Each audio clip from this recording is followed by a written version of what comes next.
যেই বেলালের আজানের কারণে মদিনার মানুষ পাগল পারা হয়ে থাকত। রাসূলের ইন্তেকালের পরে বেলাল মদিনায় নাই। বেলাল রাদিয়াল্লাহু তাআলা আনহু চলে গেলেন মদিনায়। আমি থেকে কি লাভ? আজানও দেওয়া যাবে না, আজান বন্ধ হয়ে গেল। কিছুদিন পরে বেলাল মদিনায় আসলেন। মদিনার সাহাবায়ে কেরাম সবাই বললেন, সাহাবী বেলাল রাদিয়াল্লাহু তাআলা আনহুর কাছে আবদার জানাইলেন, রাসূল যে আজান শুনে খুশি, ওই আজান আমাদেরকে একটু শুনাইবেন। বলে, না না,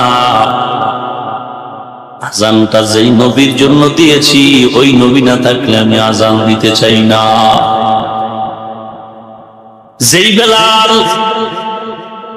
বেঈমানের ঘরের গোলাম, বেলাল জিহ্বাটা নাড়ায় নাড়ায় আল্লাহর স্মরণ করেন, আহাদ আহাদ আহাদ বলে আওয়াজ দেয়। বেঈমান মালিক বেলালের ঠোঁট নাড়াচাড়া দেখে বলে, রে বেলাল, তুমি জিকির করো, স্মরণ করো, ঠোঁট নাড়াও। বলে, আমার মালিক আল্লাহ তাআলা। বলে, বন্ধ করে দাও। বেলালকে যখন আঘাত করা হলো, বেলাল আরো জোরে আওয়াজ বাড়ায় দিল। এটাই তো ইসলামের নিয়ম। ইমানদারের ইমানের উপরে যখন আঘাত করা হয়, ইমানদারের ইমানের জোর আরো বেড়ে যায়। ভাইরা, হযরত বেলালকে এখন আযাব দেওয়া, শাস্তি দেওয়া শুরু হয়ে গেল। আরবের উত্তপ্ত বালুর উপরে বেলালকে রশি লাগায় টানে। বেলাল চোখের পানি ছেড়ে কান্না করেন আর বলেন, আসমানের মালিক হে আল্লাহ, শুধুমাত্র নবীর মহব্বতের কারণে কালেমা পড়ার অপরাধে দুনিয়ার এই কষ্ট আমাকে দেয়। আমার পিঠে বালুর গরম লেগে চামড়া তুলে যায়। আফসুস নাই রে মালিক, তুমি সাবিরিনদের অন্তর্ভুক্ত করে দাও। দুনিয়ার কষ্ট সহ্য করতে রাজি, তারপরও জাহান্নামের কষ্ট সহ্য করতে রাজি না।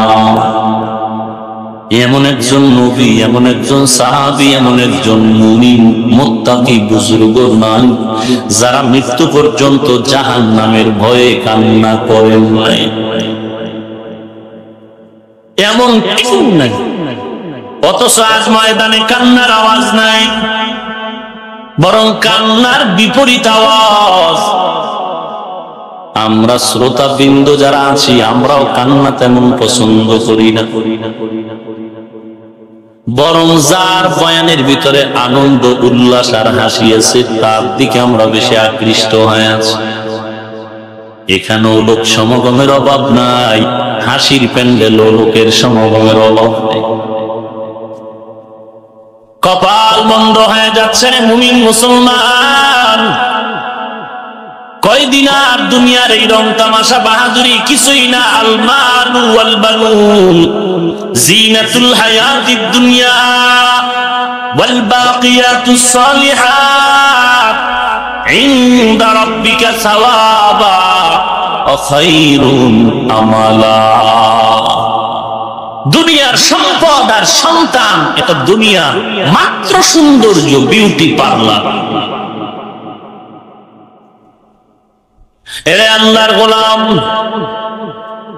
আল্লাহ বলেন, ও মুমিন, নিজেকে জাহান্নামের আগুন থেকে বাঁচাও, তোমার আহালকেও বাঁচাও। আহাল বলতে কারা? ও স্বামী, তোমার স্ত্রী তোমার আহাল। ও বাবা, তোমার সন্তান তোমার আহাল। ভালো করে মনে রাখো রে মুমিন। ও ইমাম, তোমার মসজিদের এরিয়ার মুসল্লি তোমার আহাল। ও মিম্বার সাহেব, তোমার ওয়ার্ডের সদস্য বৃন্দ তোমার আহাল। ও চেয়ারম্যান সাহেব, তোমার ইউনিয়নের সদস্য তোমার আহাল। এমপি সাহেব, তোমার এরিয়ায় যত জায়গা আছে এর মানুষগুলো তোমার আহাল। আল্লাহ শুধু আহালকে বাঁচাইতেই বলেন নাই, প্রথম আদেশ দিলেন নিজে বাঁচো, এরপরে আহাল। নিজে জাহান্নামের আগুন থেকে বাঁচলা, এরপরে অন্যকে বাঁচাবার ফিকির করো। নিজে নামাজ পড়লাম না, নামাজের বয়ান করি। নিজে দাড়িটা রাখি না, সন্তানকে দাড়ি রাখার বয়ান দিলাম। নিজে পর্দা করি না, সন্তানকে রাখা পর্দার আওয়াজ দিলাম। ব্যাপারটা এমন না। আল্লাহ তো আগে বলছেন নিজে বাঁচো, এরপরে আহাল বাঁচাও।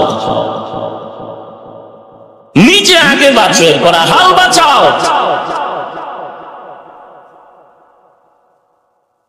ওরে আল্লাহর গোলাম,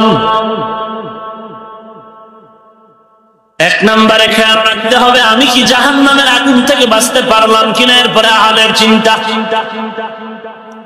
কারণ দুনিয়াতে বিপদে পড়লে ডানে বামে বন্ধু বান্ধবের অভাব নাই।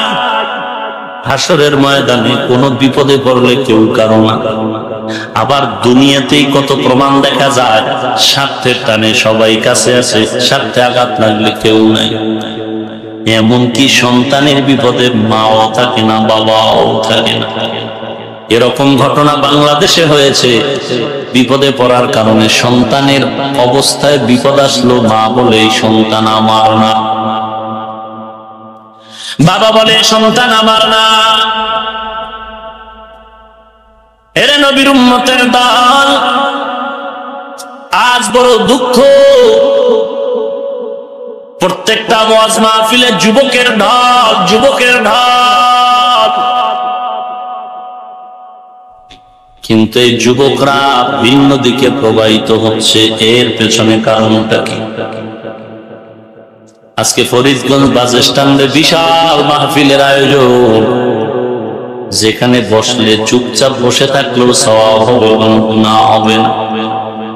অথচ এই ওয়াজে না আইসা করে বিরোধিতা, যায় দেখে ক্রিকেট খেলা। এরকম মুত্তাকি মুসলমান নেই। কথা বলে কোথায় সেই ব্রাজিল, কোথায় আর্জেন্টিনা, জীবনে দেখেও নাই, যায় না। 13 বছর তাহাজ্জুদ পড়লেও যেতে পারবে কিনা সন্দেহ। অথচ সেই কালারের সেই নামের গেঞ্জি পরে আছে মুসলমানের সন্তান। ধন্য তোর কপাল, লানত আল্লাহ, লানত রাসূলের তোর উপরে। এরে নবীর উম্মতের দল, আমাকে বুকের সাহস নিয়ে একটু বল, রাগ করিস না রে বাবা। জাহান্নামের আগুন থেকে বাঁচাবার নিয়তেই বলছি রে মুসলমান। তুমি যে ব্রাজিল আর আর্জেন্টিনার খেলা দেখা লাফাচ্ছ, কেউ কান্না করো, কোন মগায় জানি ফাঁসিও দিস,